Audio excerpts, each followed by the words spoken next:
नमस्कार, मैं हूं आपके साथ ज्योति कन्नौजिया। आइए नजर डालते हैं दिन भर की फटाफट खबरों की ओर। साल 2023 के आखिरी महीने में बॉक्स ऑफिस पर खूब रौनक देखने को मिल रही। दिसंबर में अब तक कई बड़ी फिल्में रिलीज हुई जो शानदार कलेक्शन कर रही। बहुप्रतीक्षित फिल्म सालार ने टिकट खिड़की पर धमाकेदार आगाज किया। वहीं शाहरुख खान की डंकी भी सिनेमा घरों में दस्तक दे चुकी है। इसके अलावा एक्वामैन 2, सैम बहादुर और एनिमल भी थिएटर्स में प्रदर्शित हो रही।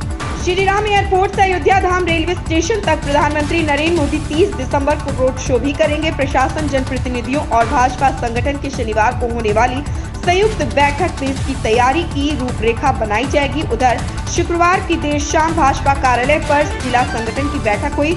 इसमें प्रधानमंत्री मोदी की एयरपोर्ट के पास मैदान में होने वाली रैली की तैयारी का खाका खींचा गया। जिलाध्यक्ष संजीव सिंह ने बताया कि 256 शक्ति केंद्र से एक बस में सवार होकर कार्यकर्ता और समर्थकों को लाने की जिम्मेदारी सौंपी जा रही। इसी तरह महानगर के 60 केंद्रों से छोटे 4 पहिया वाहनों से लोग पहुंचेंगे। केंद्रीय वित्त मंत्री निर्मला सीतारमण और तमिलनाडु सरकार के बीच जुबानी जंग छिड़ गई। दरअसल गुरुवार को वित्त मंत्री ने दिल्ली में एक प्रेस कॉन्फ्रेंस कर तमिलनाडु के दक्षिणी जिलों में आई बाढ़ के लिए डीएमके सरकार पर कथित अक्षमता का आरोप लगाया और बताया कि केंद्र सरकार ने बचाव और राहत कार्यों के लिए तुरंत सहायता पेश की थी। अब वित्त मंत्री के आरोप पर तमिलनाडु के डीएमके सरकार ने भी पलटवार किया। डीएमके ने कहा कि वित्त मंत्री व्हाट्सएप यूनिवर्सिटी से ज्ञान ले रही है। वित्त मंत्री के आरोपों पर डीएमके के प्रवक्ता ए सर्वानंद ने तंज कसते हुए कहा कि अगर निर्मला सीतारमण भाजपा नेता के तौर पर बोल रही है तो उन्होंने व्हाट्सएप यूनिवर्सिटी से जानकारी ली होगी। भारतीय पहलवान बजरंग पुनिया ने भारतीय कुश्ती संघ के नए प्रमुख संजय सिंह के विरोध में अपना पद्मश्री पुरस्कार लौटा दिया। उन्होंने सोशल मीडिया पर इसकी जानकारी दी। बजरंग ने पद्म पुरस्कार लौटाने का ऐलान करते हुए भारतीय प्रधानमंत्री नरेंद्र मोदी को खत लिखा है। इस खत की फोटो सोशल मीडिया पर शेयर करते हुए बजरंग ने लिखा, मैं अपना पद्मश्री पुरस्कार प्रधानमंत्री जी को वापस लौटा रहा हूँ।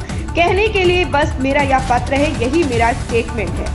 सोनभद्र के दुद्दी विधानसभा क्षेत्र से भाजपा विधायक रामदुलार को दुष्कर्म के मामले में 25 वर्ष के कारावास की सजा होने के बाद विधानसभा सचिवालय ने दुद्दी सीट को रिक्त घोषित कर दिया।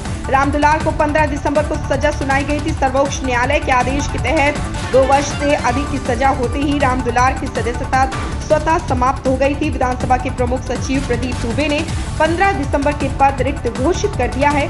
विधानसभा की ओर से सीट रिक्त घोषित करने की सूचना मुख्य निर्वाचन अधिकारी नवदीप रेणवा को भी भेज दी है। अब निर्वाचन आयोग की ओर से दुद्दी सीट पर उपचुनाव की तारीख घोषित की जाएगी। मौसम विभाग द्वारा पूर्व में दी गई जानकारी के अनुसार पश्चिमी राजस्थान के सीमावर्ती इलाके में बूंदाबांदी और हल्की बारिश होने से सर्दी का असर तेज हो गया। शनिवार को प्रदेश का मौसम शुष्क रहने का अनुमान है।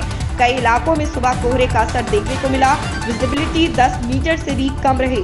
मौसम विभाग के अनुसार आज प्रदेश भर में बादल छाए रहेंगे। न्यूनतम तापमान की बात करें तो फतेहपुर लगातार सबसे ठंडा क्षेत्र बना हुआ है। यहाँ न्यूनतम तापमान 1.9 डिग्री सेल्सियस दर्ज किया गया है। चूरू में न्यूनतम तापमान 4.2 डिग्री रहा। प्रदेश में कोरोना का असर अब दिखाई देने लगा। प्रदेश के विभिन्न क्षेत्रों से अब तक कुल 10 मामले सामने आ चुके। राजधानी जयपुर में ही अब तक 3 केस सामने आए, जिनमें कल एक नवजात के कोरोना पॉजिटिव मिलने के बाद अब जेके लोन अस्पताल के आईसीयू में भर्ती एक 8 वर्षीय बालक भी कोरोना पॉजिटिव पाया गया। जयपुर के अतिरिक्त जैसलमेर से 2, अलवर, भरतपुर, धौलपुर, झुंझुनू और जोधपुर से कोरोना के एक मामले सामने आने की खबर है। डीसीलिंग के मुद्दे पर शनिवार को निगम ने सदन की विशेष बैठक बुलाई गई। इसमें व्यापारियों को राहत देने के लिए सहमति बनने की उम्मीद है। मेयर डॉक्टर शैली ओब्रायन ने बताया कि दुकानें डीसील करने के लिए उचित कानूनी प्रक्रिया पूरी की जाएगी। संशोधित एफआरए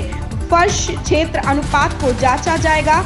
इसके आधार पर इनकी दुकानों को डीसील किया जाएगा। इधर नेता विपक्ष राजा इकबाल सिंह का कहना है कि डीसीलिंग के मुद्दे पर विशेष सदन की बैठक बुलाकर आम आदमी पार्टी झूठा श्रेय लेने व अपनी सियासी महत्वाकांक्षा पूरी करने का प्रयास कर रही है। रामलला की प्राण प्रतिष्ठा 84 सेकंड के सूक्ष्म मुहूर्त में होगी।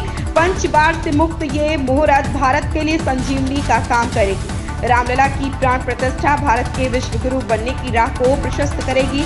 ग्रहों की अनुकूलता प्राण प्रतिष्ठा के मुहूर्त को संपूर्ण भारत के लिए कल्याणकारी बना रहा।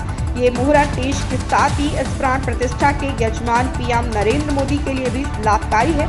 राम मंदिर में रामलला की प्राण प्रतिष्ठा के लिए देश भर से 5 मुहूर्त प्रस्तावित किए गए थे। राम मंदिर तीर्थ क्षेत्र ट्रस्ट ने अंत में गिरवाड़, वागधारणी सभा और काशी के विद्वानों पर अंतिम निर्णय छोड़ दिया। आसमान में आंशिक रूप से बादल छाए रहेंगे। सुबह हल्का कोहरा हो सकता है। दोपहर के समय धूप खिली रह सकती है। शाम होते ही मौसम बदल सकता है।